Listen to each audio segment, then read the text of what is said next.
యోబు గ్రంథం 5వ అధ్యాయం. అందరూ చూడండి.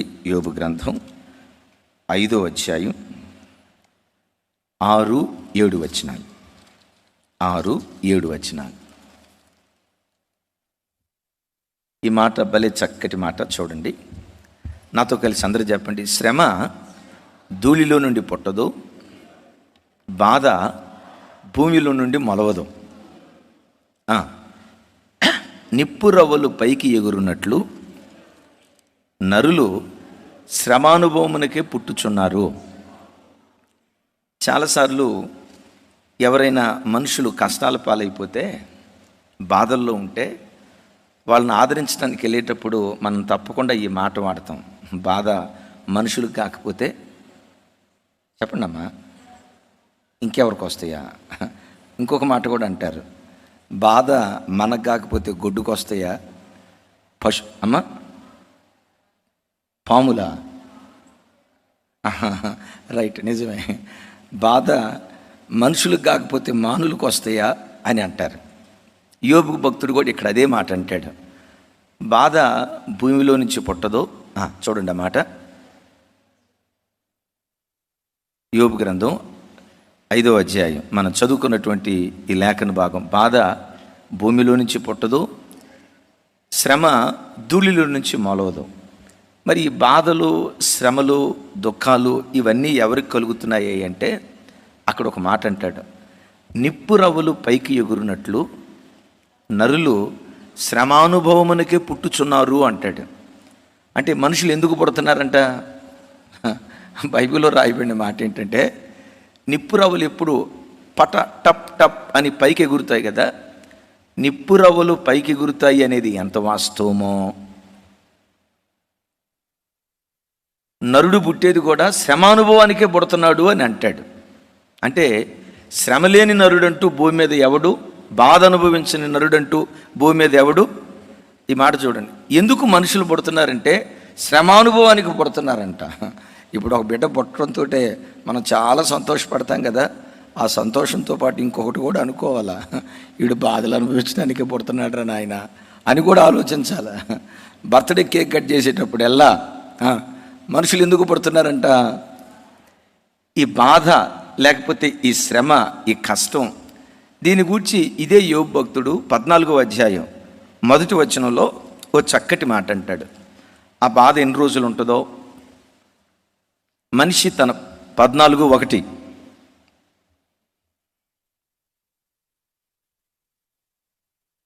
రైట్, నాతో కలిసి చెప్పండి. స్త్రీ కనిన నరుడు కొద్ది దినముల వాడై కొద్ది బాధనందును. చూడండి ఆ మాట, నాకు భలే బాధ అనిపించింది ఈ మాట చదివిన తర్వాత. తమ్ముడు అర్థమవుతుందా? స్త్రీ కనిన నరుడు కొద్ది దినములు గలవాడై. నిజమే, మన ఆయుష్ కొద్దిదే. సూర్యుని యొక్క ఆయుష్తో పోలిస్తే, చంద్రుని యొక్క ఆయుష్తో పోలిస్తే, నక్షత్రాల ఆయుష్తో పోలిస్తే, చివరికి వృక్షాల ఆయుష్తో పోలిస్తే మన ఆయుష్ చాలా చిన్నది. అది వాస్తవమో కాదో మనకు తెలియదు, కానీ శాస్త్రవేత్తలు చెప్తారు సూర్యుడు కోటాను కోట్ల సంవత్సరాల పూర్వం నుంచి ఉన్నవాడు అని అంటారు. ఎప్పటి నుంచి ఉన్నాడంటే సూర్యుడు కోటాను కోట్ల సంవత్సరాల నుంచి. లైక్ దట్ చంద్రుడు కోటాను కోట్ల సంవత్సరాల నుంచి ఉన్నాడు. మిమ్మల్ని అడుగుతా, భూమి మీద ఏ మనుషుని కూర్చైనా ఈ మనుషుడు కోటాను కోట్ల సంవత్సరాల నుంచి ఉన్నాడండి అని అంటారా? చెప్పాలి. కోటాను కోట్లు కాదు, 1 కోటి సంవత్సరాల నుంచి ఉంటున్నాడండి అని అంటారా? సరే, 1 కోటి తీసేయండి, 1,00,000. సరే, 1,00,000 తీసేయండి, 1,00,000 తర్వాత అమ్మ ఈ అమ్మ 1000 సంవత్సరాల నుంచి బ్రతుకుతుంది అని ఎవరిని కూర్చొని అంటారా? సరే, 1000 కూడా తీసేయండి, తర్వాత 100 సంవత్సరాల నుంచి మనిషి బ్రతుకుతున్నాడు అని అంటారా? లేదు. వృక్షాలను గురించి చెప్పేటప్పుడు ఇశ్రాయేల్ దేశానికి వెళ్తేనట కొన్ని ఒలీవ చెట్లు, యేసుక్రీస్తు ప్రభువారు ఉన్న కాలంలో ఉన్న ఒలీవ చెట్లు ఎప్పటికీ బ్రతికే ఉన్నాయట. అంటే వృక్షం యొక్క ఆయుష్ 100,000 సంవత్సరాలు ఉంది. సూర్యచంద్ర నక్షత్రాదుల వయసు కోటాను కోట్ల సంవత్సరాలు ఉంది. కానీ మనుషుని ఆయుష్ మాత్రం కొద్దిది అంటాడు. ఎంతంటమ్మా? అందుకని దావీదు అంటాడు, అయ్యా వీటి ఆయుష్తో పోలిస్తే నా ఆయుష్ ఎంత అల్పమైనదో నాకు అర్థమవుతుందయ్యా. మరో రకంగా చెప్పాలంటే నా ఆయుష్ లేనట్లుగానే ఉందయ్యా. తనను గూర్చి ఏమంటాడో తెలుసా? నీ సన్నిధిలో మేము అతిథి వంటి వారిమి అంటాడు. మన ఇంటికి అతిథి వచ్చాడు, సంవత్సరం ఉంటాడా 2 సంవత్సరాలు ఉంటాడా? 3వ రోజే పొగబెడతాం, 3వ రోజే బాగుంటాం కదా. గమనించండి, అతిథి ఎన్ని రోజులు ఉంటాడు? సో ఈ భూమి మీద మన జీవితం ఎలాంటిదంటే ఒక అతిథి లాంటిది. అందుకని యోబు భక్తుడు అంటాడు 14:1 ఎంత చక్కటి మాట అంటాడో చూడండి. స్త్రీ కనిన నరుడు కొద్ది దినములు గలవాడై కొద్ది బాధ నుండి మృతి పొందుతాడు అని అన్నాడంటే లేదు. వాడు బ్రతికే దినాలేమో కొద్దివంట, వాడు అనుభవించే బాధలేమో అస్సలు బాగలేదు. ఈ మాట బాగకపోయినా ఇది నిజం. ఏమంటాడు? నరుడు కొద్ది ఆయుష్కాలము గలవాడే మిక్కిలి బాధ నొందుతున్నాడు అంటాడు. ఏ గుండెను కదిలించినా బాధే, ఏ తల్లిని కదిలించినా గుండె కోతే, ఏ తండ్రిని కదిలించినా కలవరమే, ఏ హృదయాన్ని అడిగినా కళ్ళల్లో నుంచి కన్నీళ్లు దారగా కారేటట్లు అయ్యో నా బ్రతికెట్లయిపోయిందయ్యా, అయ్యో నా జీవితం ఎట్లయిపోయిందయ్యా అని ఏ హృదయాన్ని కదిలించినా హృదయ విదారకమైన విషాద గీతికలు ఎన్నెన్నో. ఇప్పుడు ఒక మాట, అసలు మనుషుని జీవితంలో ఎక్కువ శాతం బాధలు ఎందుకు కలుగుతున్నాయి? మనం ఆరాధించే దేవుని గురించి ఒకసారి ఆలోచిద్దాం. దేవుడు అసలు మనుషుని బాధ పెడతాడా? బాధ పెట్టే మనస్సు అంటే తన నమ్ముకున్న ప్రజలను కానీ చివరికి అన్ని ప్రజలను కానీ. విలాప వాక్యాల్లో భక్తుడు ఇర్మియా గారు మాట్లాడుతూ ఇశ్రాయేలీలు చెరసాలకు వెళ్ళి బాధల పాలైనప్పుడు ఒక మాట చెప్తాడు. చూడండి ఆ మాట. విలాప వాక్యాలు 3వ అధ్యాయం 32, 33 వచనాలు. విలాప వాక్యాలు.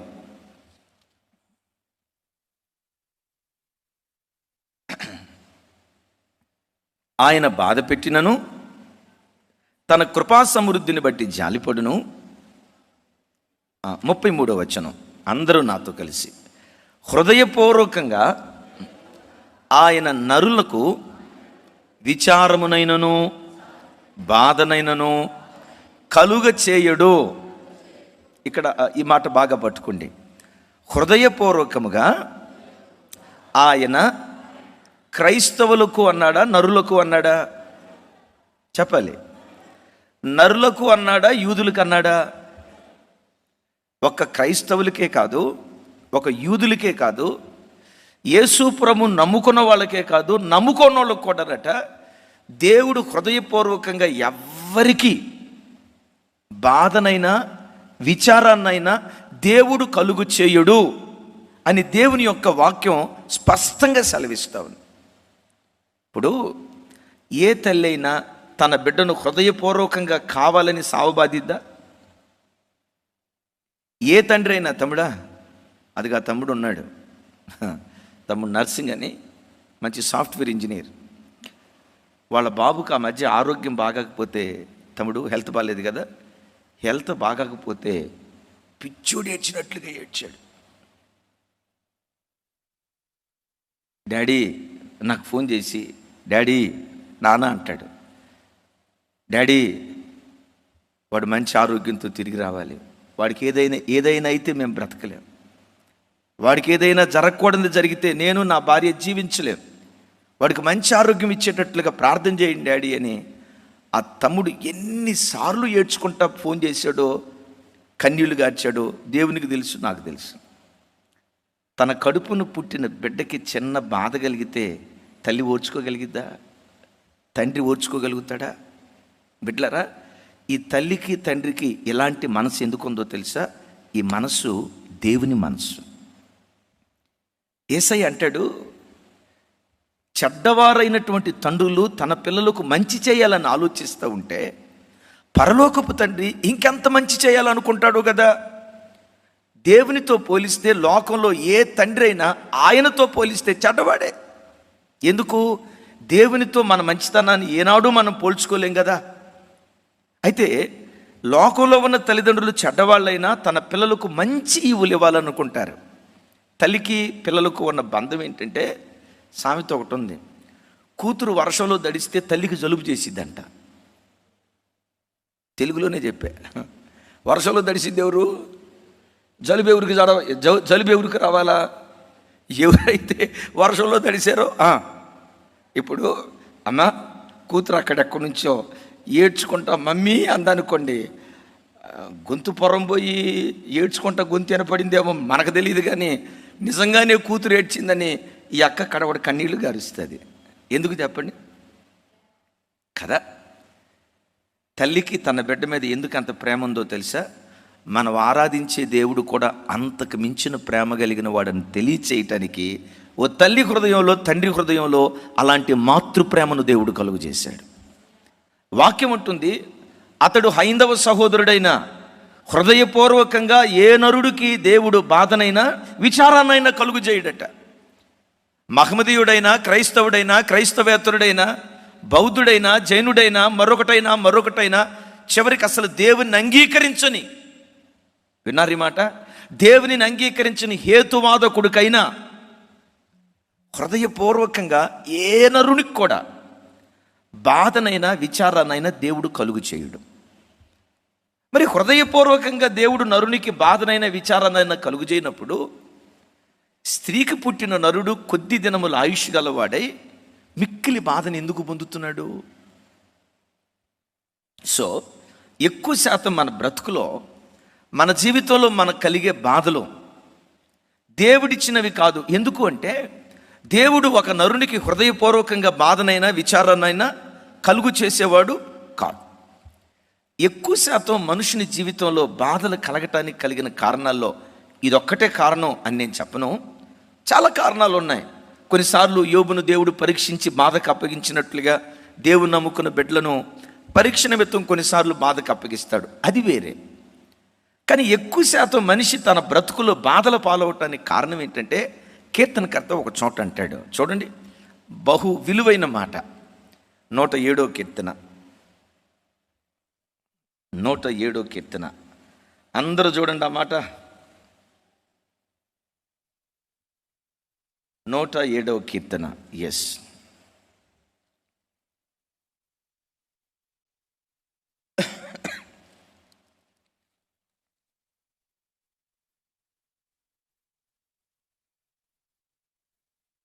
పదిహేడవ చరణం, 107:17. ఈ మాట అందరూ చూడండి నాతో కలిసి. బుద్ధిహీనులు తమ దుష్ట ప్రవర్తన చేతను, తమ దోషము చేతను బాధను అప్పు తెచ్చుకుందురు. ఏమని రాశాడు? బాధను తెచ్చుకుంటారంట వాళ్ళు. దేవుడు వాళ్ళకి బాధ ఇలా. విన్నారు తమ్ముడి మాట? బుద్ధిహీనులు తమ దుష్ట ప్రవర్తన చేతను, తమ దోషము చేతను బాధను వాళ్ళు తెచ్చుకుంటారట. దేవుడు ఇవ్వలేదు వాళ్ళకి. నిజం ప్రభు బిడ్డలారా, ఏ నరునికైనా, ఇక్కడ నేను అంటాను, ఏ నరునికైనా దేవుడు హృదయపూర్వకంగా బాధనైనా విచారానైనా కలుగు చేయనప్పుడు, ఆయన రక్తంతో కడగబడిన ఆయన పిల్లలైన మనకు హృదయపూర్వకంగా దేవుడు బాధను కలుగు చేస్తాడా? ఏ నరునికైనా దుఃఖాన్ని కలుగు చేయని దేవుడు ప్రాణం పెట్టి కొన్నటువంటి మనకు హృదయపూర్వకంగా దేవుడు దుఃఖాన్ని కలుగు చేస్తాడా? లేదు అని చెప్పటంలో సందేహమే లేదు. కానీ నరుని బ్రతుకు ఆయుష్ ఏమో కొద్ది కాలపు ఆయుష్, కానీ అనుభవించే బాధ ఏమో మిక్కిలి బాధను అనుభవిస్తున్నాడు. ఎందుకు మనిషి తన బ్రతుకులో మిక్కిలి బాధను అనుభవిస్తున్నాడంటే, ఒకటి బుద్ధిహీనుడిగా జీవించడాన్ని బట్టి, రెండవది తన ప్రవర్తన సరైనది కాకపోవటాన్ని బట్టి, మూడవది దోషం చేసి తన దోషం ద్వారా దేవుడు తనకు బాధ ఇవ్వకపోయినా, వాడు బాధపడేటట్లుగా దేవుడు అనుమతించకపోయినా వీడే వెళ్ళి ఏం చేస్తున్నాడంట? ఇప్పుడు కూరగాయల మార్కెట్కి వెళ్ళావు, వంకాయలు బొట్టలో వేసుకొని ఓ 10 రూపాయలు ఇచ్చో 20 రూపాయలు ఇచ్చో కొని తెచ్చుకున్నావు. తెచ్చుకున్న దేవుడితో పాటు వస్తుంది. చెప్పండి, ఎందుకు వచ్చినాయి ఇప్పుడు వంకాయల దగ్గరికి వచ్చి, వంకాయలా ఎందుకు వచ్చేవి ఇంటికి, గెట్ అవుట్ అని అన్నావు అనుకోండి, ఒరి పిచ్చి మేళమా, నేను రాలా చెప్పాలి. నేను రాలా, నేను ఎందుకు వచ్చా, నేను రాలా, ఈడే తెచ్చుకున్నాడు. వంకాయలారా గెట్ అవుట్, లేకపోతే చేపలారా, ఎండిపోయిన చేపలారా, కంపు వస్తుంది, వెళ్ళిపోండి అని అన్నావు అనుకోండి, వాటికి నోరు తెరిచి ఒకవేళ నోరుంటే అంటది, ఒరే మెంటలోడా, నేను రాలేదు వీడి ఇంటికి, వీడు తెచ్చుకున్నాడు.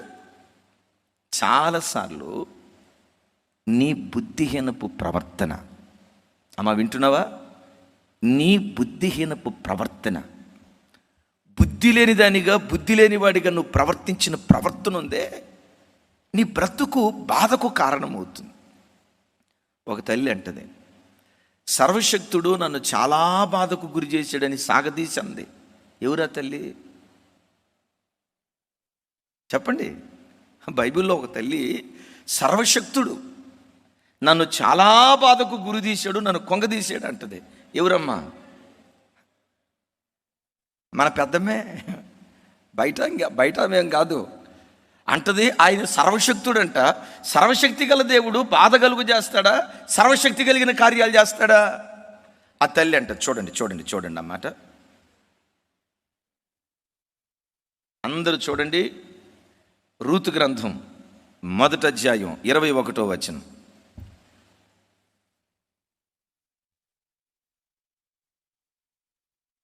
నాతో కలిసి చెప్పండి. ఆమె సర్వశక్తుడు నాకు చాలా దుఃఖము కలుగు చేశాను. ఇప్పుడు అందరు నా వైపు చూడండి. నయోమికి సర్వశక్తి కలిగిన దేవుడు దుఃఖాన్ని కలుగు చేయటాన్ని బట్టి బాధలు కలిగినాయా, తాను బుద్ధిహీనంగా నడిచిన నడతను బట్టి బాధలు కలిగినాయా? బెత్లెహేములో కరువు వచ్చింది. బెత్లెహేములో కరువు వచ్చిందని రాయబడి ఉంది, కానీ నయోమి ఇంటి కరువు వచ్చిందని రాయబడలేదు కదా. నయోమి ఆరాధించే దేవుడు ఎవరు? సర్వశక్తి కలిగిన వాడు. ఆ సర్వశక్తి కలిగిన దేవుడు ఎవరు? కరువులో కూడా తన ప్రజలను సమృద్ధిగా పోషించగలిగినటువంటి వాడు. Praise the lord. నీవు ఆరాధించే నీ దేవుడు ఎవరో తెలుసా? ప్రపంచమంతా కరువు కాటకాల్లో చిక్కుకొని తినటానికి తిండి లేక, కట్టుకోవటానికి బట్ట లేక, పిల్లలకు కడుపు నిండా భోజనం పెట్టడానికి అతి గతి లేక అల్లాడిపోతున్న దినాల్లో ప్రపంచమంతా కరువు అనుభవిస్తూ ఉంటే, ఆయనను ఆశ్రయించిన నీ బ్రతుకులో మాత్రం గిన్నె నిండి పొంగి పొర్లేటట్లుగా ఆశీర్వదించగలిగిన శక్తిమంతుడైన దేవుడు ఆయన. ఇది నయోమికి తెలీదా? తెలుసు. బుద్ధిహీనంగా తాను ఏం చేసిందో తెలుసా? సమృద్ధినిచ్చే దేవుని వదిలిపెట్టి ఎక్కడికి వెళ్ళింది? తప్పిపోయిన కుమారుడు తండ్రి దగ్గర ఉన్నప్పుడు అంతా సమృద్ధే. ఏ రోజు ఆకలితో అల్లాడినట్లుగా కానీ, ఏ రోజు ఇబ్బంది పడినట్లుగా కానీ తండ్రి దగ్గర ఉన్నప్పుడు ఎక్కడ బైబిల్లో మనం చూడం.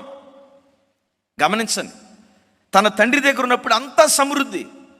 తప్పిపోయిన కుమారుడు ఏం చేశాడో తెలుసా? బుద్ధిహీనత చేత తన తండ్రిని విడిచిపెట్టి వెళ్ళిపోయాడు. నయోమి సమృద్ధినిచ్చే దేవుని విడిచిపెట్టింది. ఈ వాక్యం వింటున్న బిడ్డలారా, మీరు నేను ఆరాధించే మన దేవుడు ఎవరో తెలుసా? ప్రపంచమంతా కరువు అనుభవిస్తున్నా, ప్రపంచమంతా దుఃఖ సాగరంలో మునిగిపోయిన, ఐగుప్తు దేశమంతా తెగులొచ్చింది. చెప్పండి, గోషేనులో ఉన్న ఇశ్రాయేలీల ఇళ్లలోకి చివరికి ఏగ కూడా వాలకుండా అంత కరువులో తన ప్రజలకు సమృద్ధిని దేవుడు దయచేశాడు. యేసయ్యకి మహిమ కలుగును గాక. నీ చుట్టూత పరిస్థితులు ఎంత దారుణంగా మారిపోయినా దేవుడున్నాడు అనే ధైర్యంతో నువ్వు బ్రతికితే, దేవుడు నాకు సమృద్ధినిస్తాడనే నిశ్చయితతో బ్రతికితే, నీ విశ్వాసాన్ని దేవుడు కనపరిచి నీ పట్ల తన కార్యాలు చేయటం దేవుడు ప్రారంభించును గాక. దేవునికి మనకు ఉన్న సంబంధాన్ని యేసుక్రీస్తు వారు ఒక స్థలంలో చెప్తూ ఏమంటారంటే, నేను నిజమైన ద్రాక్షవల్లిని, మీరు నాలో ఉన్న తీగలు. ఎవడు నా యందు నిలిచుంటాడో, ఎవని యందు నేను నిలిచి ఉందునో వాడు బహుగా ఫలిస్తాడు అని ప్రభు అన్నాడు. దేవుడు తనను దేంతో పోల్చుకున్నాడంటే, నేను నిజమైన ద్రాక్షవల్లిని. అంటే మనం ఆరాధించే మన దేవుడు ఎవరంటే ద్రాక్ష చెట్టు, ఆయన చెట్టు. ఆయన పిల్లలైన మనం ఎవరమంటే ఆ చెట్టులో ఉన్నటువంటి కొమ్మలం. ఇప్పుడు కొమ్మ చెట్టులో ఉందనుకోండి, ఆ కొమ్మకు కావలసిన నీరు కానీ, ఆ కొమ్మకు కావలసిన ఖనిజ పదార్థాలు కానీ, లవణ పదార్థాలు కానీ, కొమ్మ బ్రతకటానికి కావలసిన ప్రతిదీ ఏది అందిస్తుంది? చెట్టు అందిస్తుంది, వేర్లు అందిస్తాయి. కాబట్టి కొమ్మ చెట్టులో ఉంది కాబట్టి ఆ కొమ్మ ఎట్టుంటుందంటే పచ్చగా ఉంటుంది. దాని నిండా ఆకులు ఉంటాయి, పూత, పిందె, కాయలు. ఆ కాయలు కాసి కాసి ఆ సమృద్ధితో చివరికి ఆ కొమ్మ ఏమైపోద్ది? వేలాడిపోద్ది. ఇప్పుడు కొమ్మ దగ్గరికి వెళ్దాం. కొమ్మ ఎంత పచ్చగా ఎందుకున్నావే? కొమ్మను అడుగుదాం. కొమ్మ ఇంత చక్కటి పూత నీకు ఎందుకుందే? అదే కొమ్మను అడుగుదాం. కొమ్మ ఇంత చక్కటి కాయలు కొమ్మ వేలాడే అంతగా. కొన్నిసార్లు అంటారు కదా, ఈ సంవత్సరం మామిడి తోట ఎరగగాసింది అంటాం, చూసారా? అంటాం కదా. ఆ కొమ్మలు బాగా కాయలు కాసి వేలాడుతూ ఉన్నాయి. ఇప్పుడు కొమ్మ దగ్గరికి వెళ్ళి, కొమ్మ ఎంత పచ్చగా, ఎంత పూతతో, ఎంత చక్కటి కాయలతో ఎందుకున్నావు అంటే కొమ్మ ఏమంటుందో తెలుసా? నాదేమీ లేదు, జస్ట్ చెట్టులో నిలుచున్నాను. చెట్టులో నిలుచున్న కారణాన ఆ చెట్టు నన్ను బ్రతికించి నాకు సమృద్ధినిచ్చింది. ఇప్పుడు అట్లా కాకుండా చెట్టు కొమ్మ ఉంది కదా, కొమ్మ చెట్టు మీద వెలిగి, ఈ చెట్ట నేను సపరేట్గా ఉండాలనుకుంటున్నా. ఎంతకాలం నీ లోపటే నేను ఉండేది? నాకు కొంచెం అనీజీగా ఉంది, నేను సపరేట్ అయిపోతానని చెట్టులో నుంచి కొమ్మ వేరైపోయింది అనుకోండి, నయోమిలాగా. చెట్టులో నుంచి కొమ్మ వేరైపోయింది అనుకోండి, తప్పిపోయిన కుమారులాగా ఎవరు ఎండిపోతారు?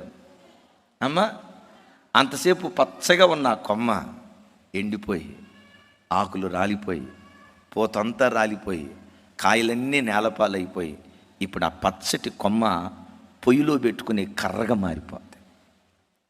అందుకని బైబిల్లో రాయబడిన మాట, బుద్ధిహీనుడు ఎప్పుడు దేవుణ్ణి ఆశ్రయించడట.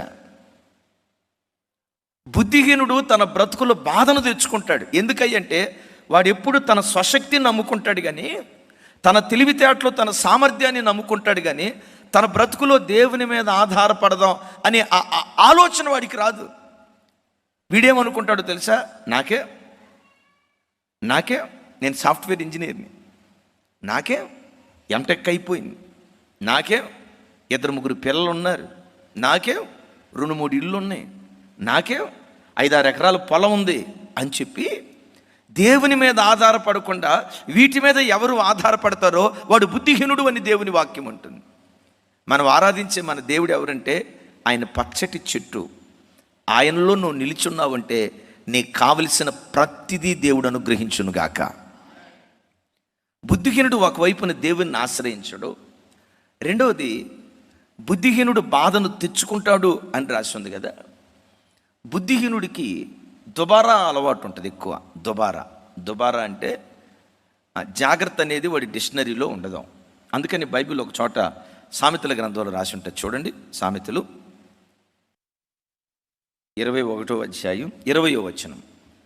విలువగల ధనమును నూనెయు జ్ఞానులు ఎంట ఉండును, బుద్ధిహీనుడు దానిని వ్యయపరచును. కొంతమంది అక్కోళ్ళు ఉంటారు, ఇంట్లో ఉండేది 3 లేకపోతే 4.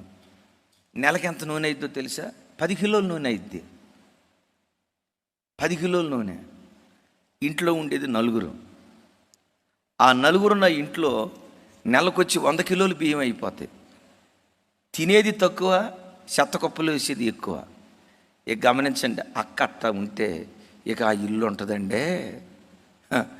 గమనించండి, సాఫ్ట్వేర్ ఉద్యోగస్తుడైనా ఇక పోరుగును కొట్టించుకోవటమే. బిడ్డలారా, బుద్ధి కలిగినోడు ఎప్పుడు ఒబ్బిడిగా ఉంటాడు, బుద్ధిహీనుడు ఎప్పుడు దుబారా చేస్తాడు. బైబిల్లో రాయబడిన మాట, బుద్ధిహీనుడట విలువ కలిగిన ధనాన్ని, నూనెను, ఇది ఆత్మీయ కోణంలో చెప్పడం కాదు, లిటరల్గా మనం అర్థం చేసుకున్నాం. విలువ కలిగిన ధనమును, నూనెను చెప్పండి, ఏం చేస్తాడు? వ్యయపరుస్తాడు. ఓరక ఖర్చు చేస్తూ ఉంటాడు. బుద్ధి కలిగిన కన్యకలు, బుద్ధి లేని కన్యకలు ఉన్నారు, మీకు తెలుసు కదా. బుద్ధి కలిగిన కన్యకలు ఏం చేశారు? అమ్మో రేపేం అవసరం వచ్చిద్దో ఈ నూనె జాగ్రత్త పరుచుకున్నాం. అమ్మో ఆయన రావటం ఆలస్యం అయిపోద్దేమో ఈ నూనెను భద్రపరుచుకుందామని రేపటిని గూర్చి ఆలోచిస్తూ నూనె భద్రపరుచుకుంది. ఈ బుద్ధి లేని కన్యకలు ఉన్నాయి చూసారా, రేపటిని గూర్చి దేవుడు విచారించొద్దని చెప్పాడు కాబట్టి నా ప్రాణమా తినుమో, ఈ రోజు తినేసి రాసుకొని వెళ్ళిపో. ఇట్లా చేసే దేవుడు అంటే బుద్ధి లేనుడు.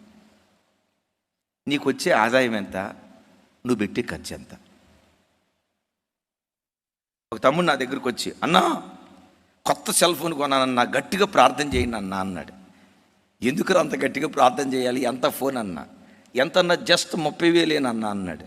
నీ జీతం ఎంతరా అన్నా, 13,000 అన్నా అన్నాడు. నేను అన్నా, ఒరే 13,000 రూపాయలు జీతగాడా, నీకు 30,000 రూపాయలు ఫోన్ ఎందుకు?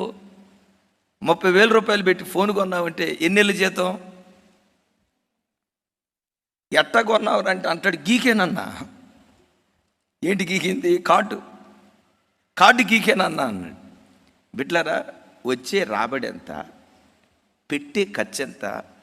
ఈ బుద్ధి లేని తనంతో ఒక క్రైస్తవుడు బ్రతకటాన్ని బట్టి బాధ దేవుడు ఇట్లేదండి.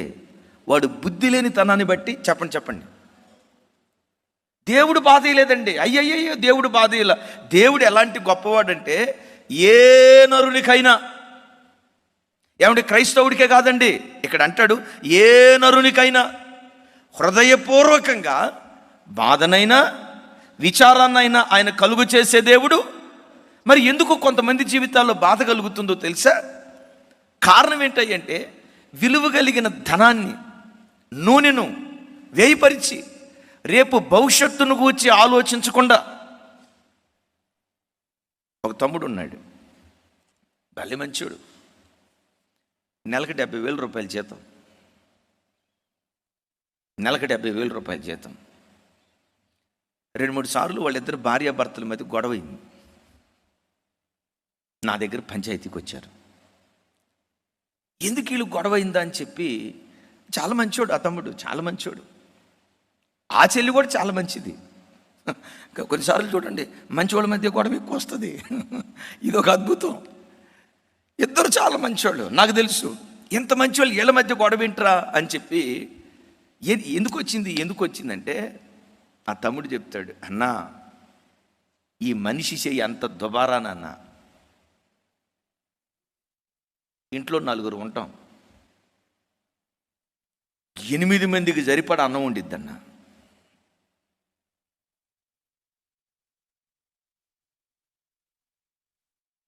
ఎంతమందికి సరిపడా?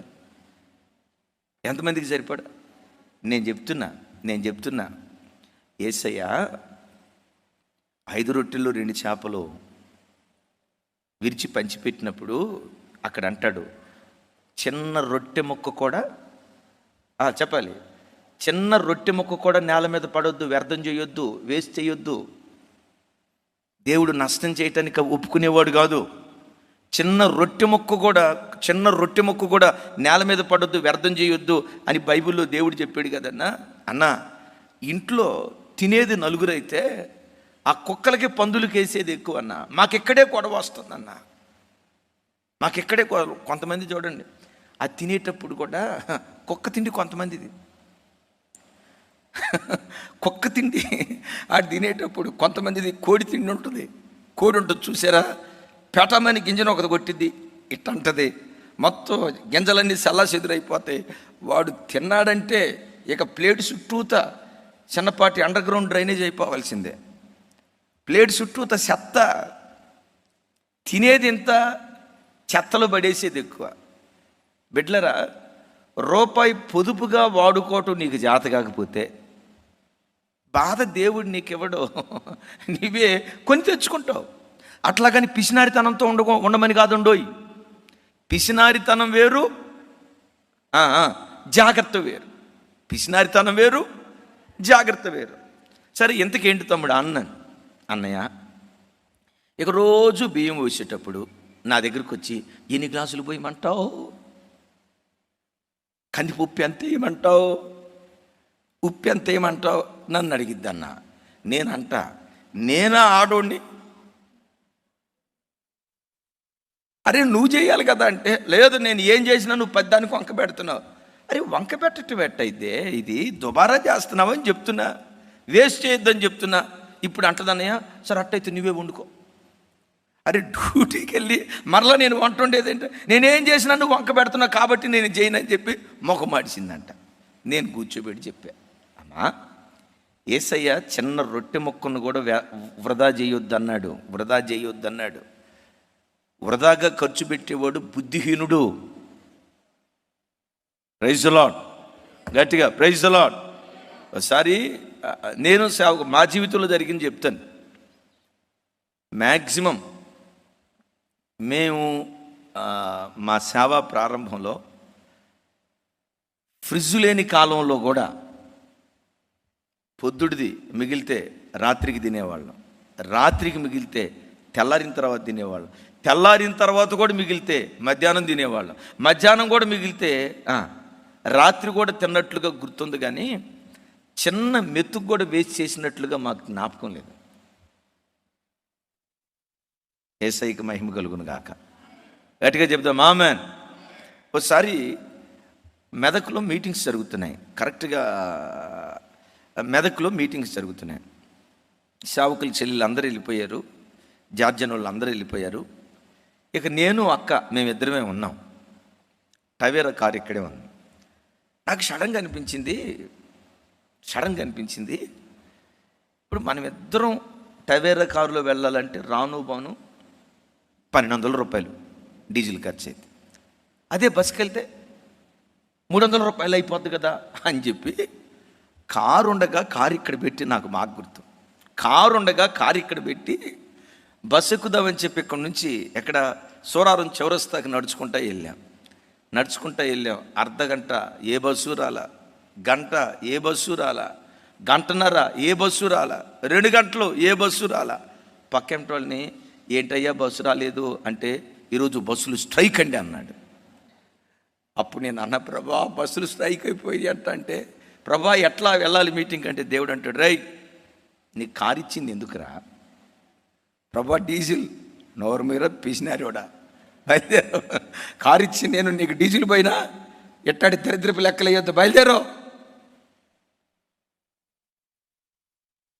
మేము వేసుకునే చెప్పులు మొదలుకొని ధరించే చొక్కాయి వరకు, వాడే ఫోన్ మొదలుకొని, ఈ ఫోన్ చూడండి నా వైపు. మననే ఒక చోట సేవకుల కోటంలో ఫోన్ గురించి చెప్తా, ఈ ఫోన్ ఎంత ఉంటుందో చెప్పండి అన్న. నా వైపు చూసి అన్నాడు ఒక పాస్టర్ గారు, ఇక మీరు దేవుడు మీకు ఇచ్చిన స్థాయి ఇది ఎంత లేదన్నా ఒక 60-70 వేలు ఉంటుందండి అన్నాడు. 60-70 వేలు ఉంటుందండి అన్నాడు, ఫోన్ చూడకుండానే. నేను అన్నా, ఫోన్ చూసి చెప్పండి అన్న. 30,000 అన్నాడు ఒక ఆయన. అట్ట కాదు, దీని సొక్కాయి ఉపదేస్తాను ఆగండే అని చెప్పి దీని సొక్కాయి తీసి ఇప్పుడు చెప్పండి అన్న.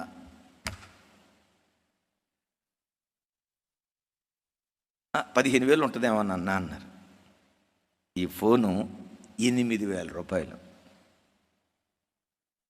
తమ్ముడు ఎంత? 8,000 కాదు, 80,000 రూపాయలు ఫోన్ కూడా మెయింటైన్ చేయగలిగే కృప, ఆ ఆర్థిక సామర్థ్యత దేవుడు ఇచ్చాడు.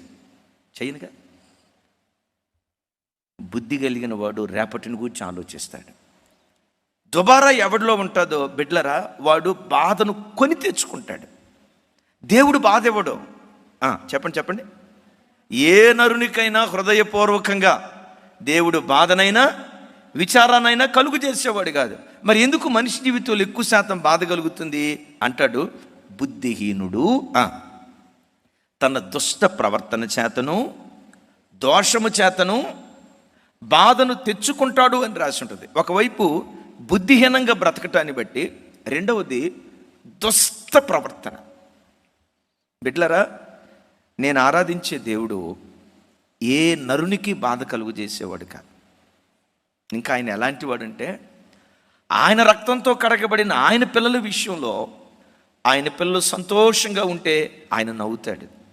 నీకు అర్థమయ్యే భాషలో చెప్పాలంటే, ఈ దేవుడు నీవు నవ్వితే నవ్వేవాడు, నువ్వు ఏడిస్తే ఏడ్చేవాడు, నువ్వు దుఃఖపడితే దుఃఖపడేవాడు, నీ యావత్ బాధలో ఆయన పాలిభాగస్తుడయ్యేటువంటి వాడు.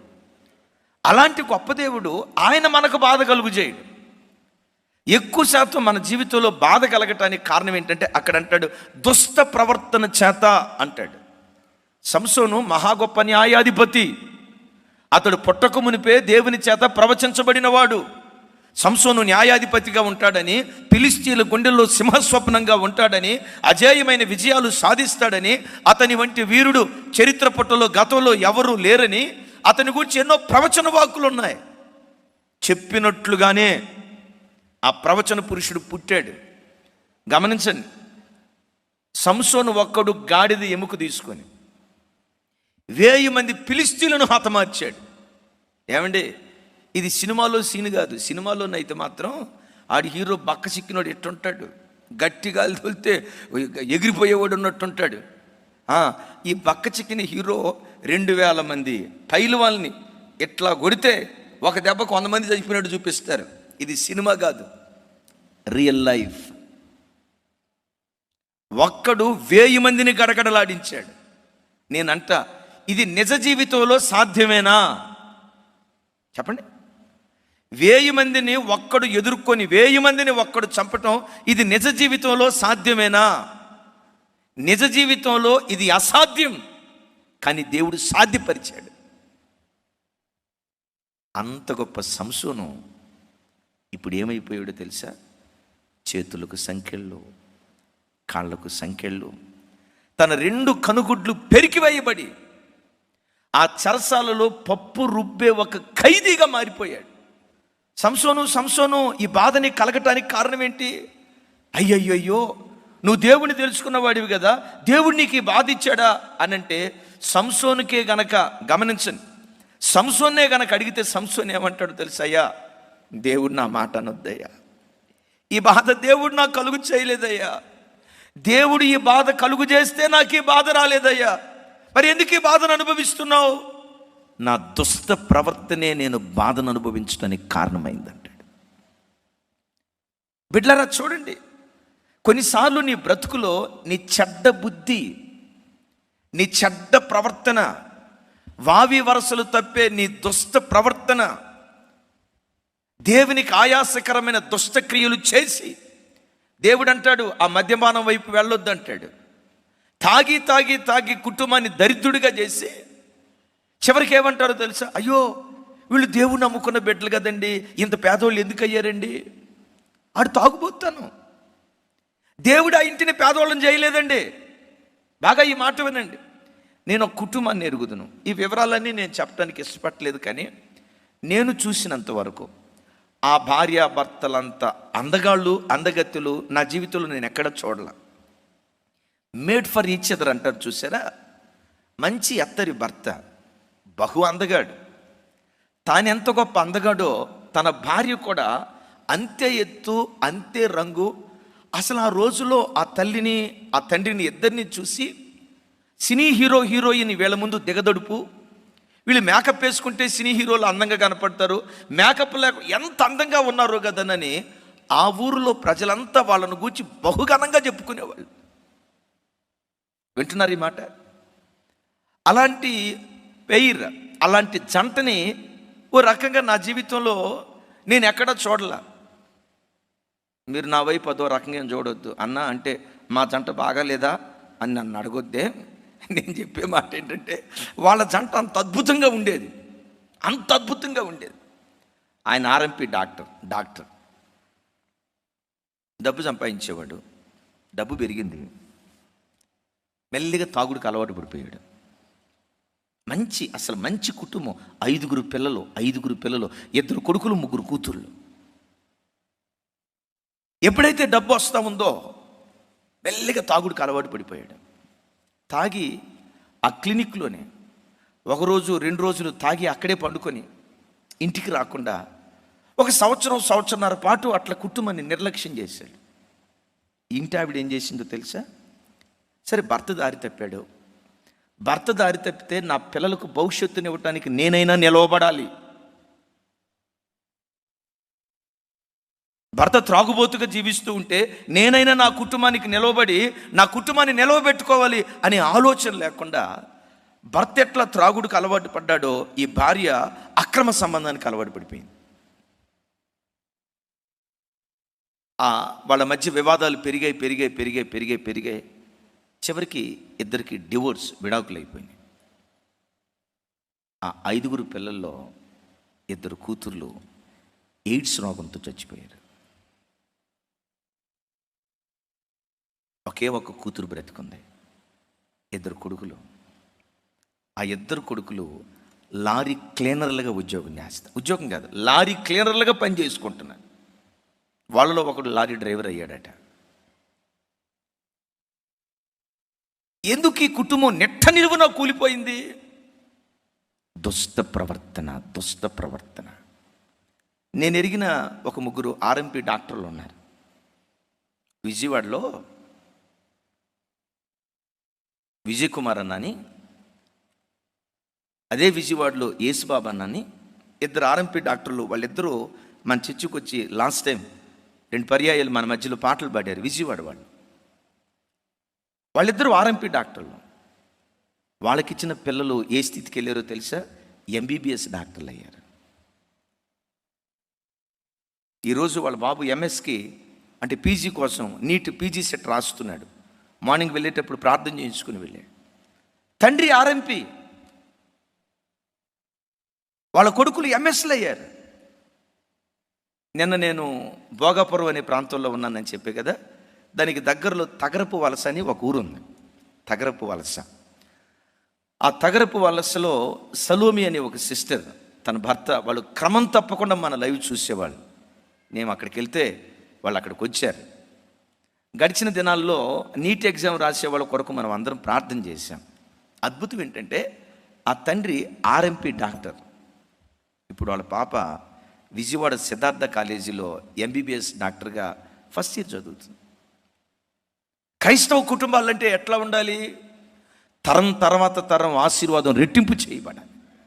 తండ్రి దీవించబడిన దానికంటే కొడుకుల తరం వచ్చేసరికి ఆ దీవెన రెట్టింపు కావాలి. తల్లి తరంలో తల్లి దీవించబడిన దానికంటే పిల్లల తరం, కుమార్తెల తరానికి వచ్చేసరికి ఆ దీవెన రెట్టింపు కావాలి. అట్లా కాకుండా మా తాతలు నేతులు నాకేరండి, మేము మూతులు నాకుతామంటే కుదరదు. బైబిల్లో చూస్తాం కదా, అబ్రహామును దేవుడైన యెహోవా బహుగా ఆశీర్వదించాడు అని రాస్తుంది. తన కుమారుడైన ఇస్సాకు దగ్గరకు వచ్చేసరికి ఏమని రాస్తుందో తెలుసా? అబ్రహామును ఆశీర్వదించిన దానికంటే ఇస్సాకును మిక్కిలిగా దేవుడు ఆశీర్వదించాడంట. ఈరోజు వాక్యం వింటున్న బిడ్డలారా, ఓ దైవజనుడిగా నా చేతులెత్తి మిమ్మల్ని దీవిస్తున్నాను. తల్లిదండ్రులుగా దేవుడు మిమ్మల్ని దీవించాడు కదా, నా చేతులెత్తి మిమ్మల్ని దీవిస్తున్నాను. మిమ్మల్ని దేవుడు దీవించిన దానికంటే మీ గర్భాన పుట్టినటువంటి మీ పిల్లలను, మీ పిల్లల గర్భాన పుట్టినటువంటి మానవ సంతానాన్ని మిమ్మును దీవించిన దానికంటే రెట్టింపుగా నా దేవుడు దీవించును గాక. చెప్దాం ఆమేన్. అలా తరం తర్వాత తరం దేవుడు తన కార్యాలు రెట్టింపు చేయాలంటే వాక్యం వింటున్న బిడ్డలారా, ఏ దుష్టక్రియకు నీ జీవితంలో చోటివ్వకో, ఏ క్రమం తప్పిన సంబంధాల వైపు వెళ్ళకో, దేవునికి ఆయాసకరమైన ఏ పని చేయటానికి కూడా నీ జీవితంలో ముందడుగు వేయకుండా నీ ప్రవర్తనను సత్ప్రవర్తనతో నువ్వు కాపాడుకుంటే నీ బ్రతుకు కాలమంతా నవ్వే దేవుడు పుట్టించునుగాక. నీ బ్రతుకులో దేవుడు సంతోషమే పుట్టించునుగాక. ఎందుకు ఈ వ్యక్తి బాధను అనుభవిస్తున్నాడంటే దేవుడు బాధనివ్వలా. ఏమని రాస్తుంది? ఈ మాట చెప్పాలి, అందరూ చెప్పాలి. తెచ్చుకుంటున్నాడు. దేని చేత? బుద్ధిహీనత చేత, దుష్ట ప్రవర్తన చేత, దోషము చేత తన బాధను తెచ్చుకుంటున్నాడట. అందుకనే ఇర్మియా గ్రంథంలో ఒక మాట రాసి ఉంది, చూడండి. ఇర్మియా గ్రంథం 2వ అధ్యాయం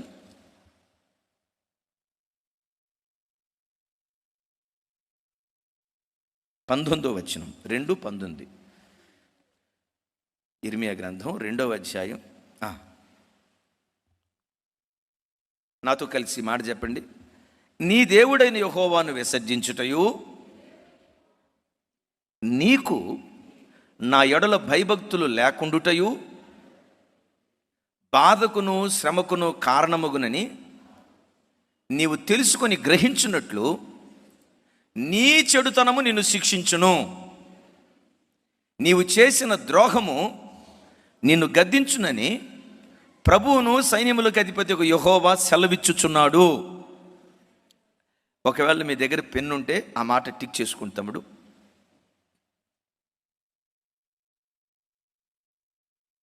ఇంకొకసారి నాతో కలిసి చెప్పండి. నీ దేవుడైన యెహోవాను విసర్జించుట, ఆ దేవుని పట్ల భయభక్తులు లేకుండుట బాధకు శ్రమకు కారణమైంది. నేను నిన్ను శిక్షించలేదు, నీ చెడుతనమే. చెప్పండి ఏంటంటే, నీ చెడుతనమే నిన్ను శిక్షిస్తుంది, నీ ద్రోహమే నిన్ను గద్దిస్తుంది, నీ చెడుతనమే బాధకు శ్రమకు కారణమవుతుంది అంటాడు. ఈ వాక్యం వింటున్న బిడ్డలరా, నీ జీవితంలో ఏ చెడుతనాన్ని బట్టి నువ్వు బాధను కొని తెచ్చుకున్నావో ఒక్కసారి ఆలోచించు. ఏ చెడుతనాన్ని బట్టి నువ్వు బాధను అనుభవిస్తున్నావు? ఏ ద్రోహం నువ్వు బాధను అనుభవించడానికి కారణమైంది? నీ చెడుతనాన్ని బట్టి నువ్వు బాధను తెచ్చుకొని, అయ్యో దేవుడు నాకు బాధ కలుగు చేశాడు.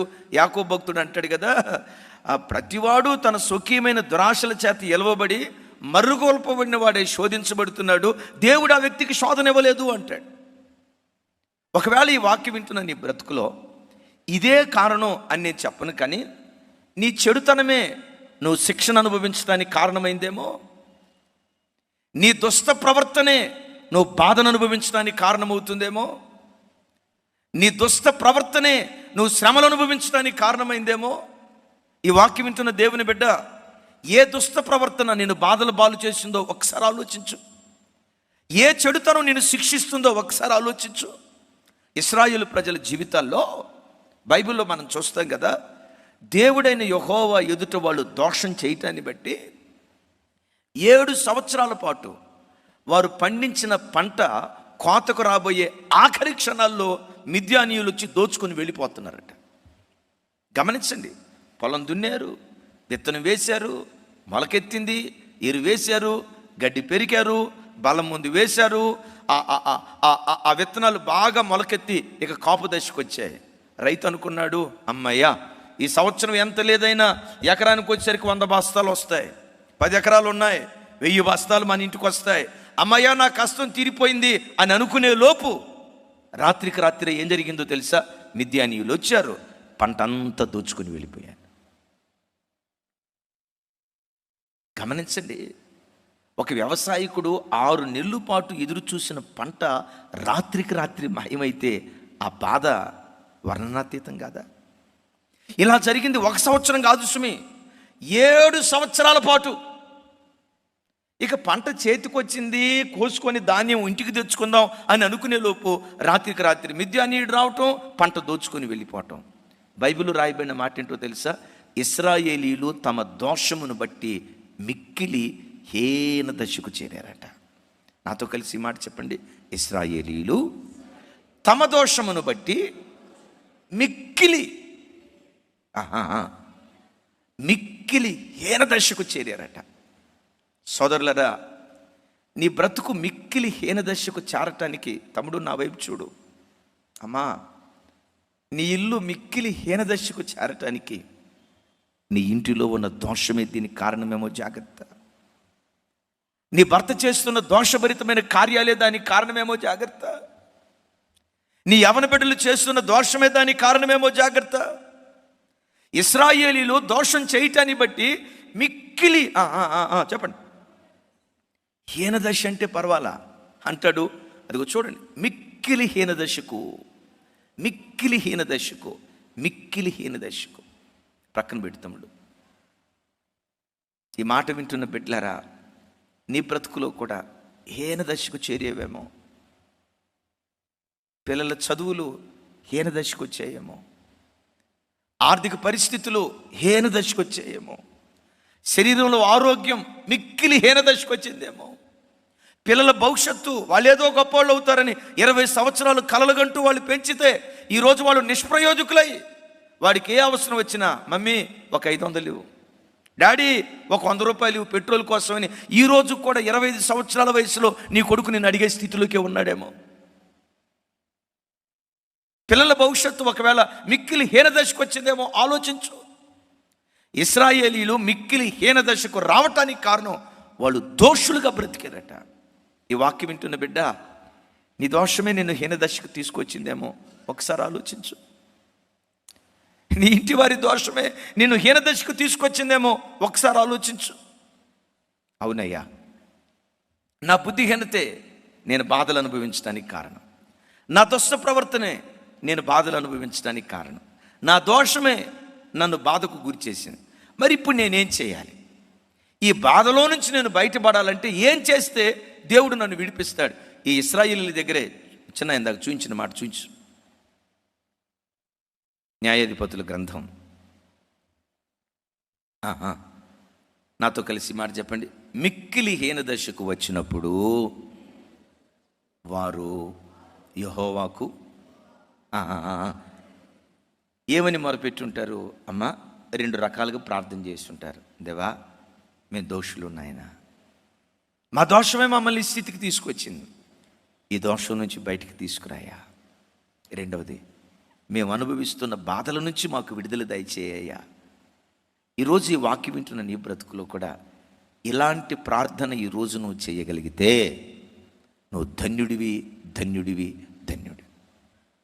వారు మిక్కిలి హీనదశకు చేరిన తర్వాత దేవుని సన్నిధిలో మొరపెడుతున్నారు. ఏమని? అయ్యా, మా దోషమే, మా దుష్ట ప్రవర్తనే, మా బుద్ధిహీనతే మేము బాధల పాలవటానికి కారణమైంది.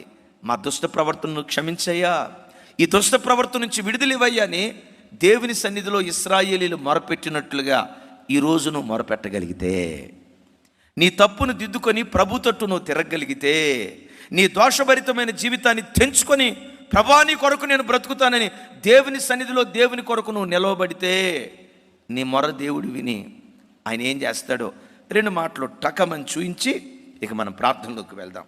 చూడండి అందరూ, యోబు గ్రంథం 5వ అధ్యాయం,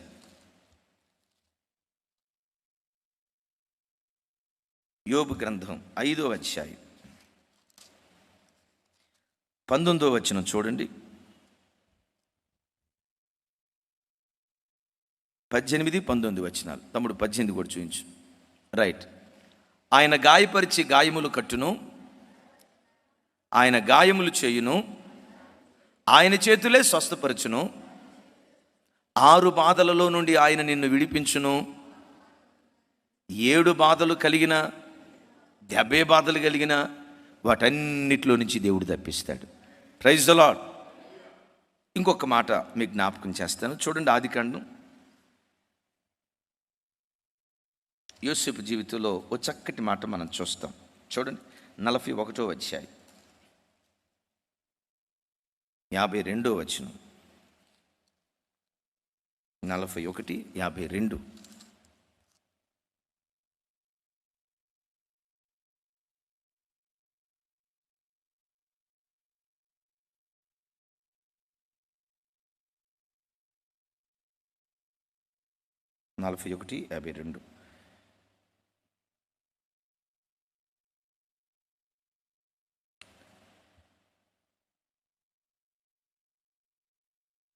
యాభై ఒకటి కూడా చూపించు చిన్న.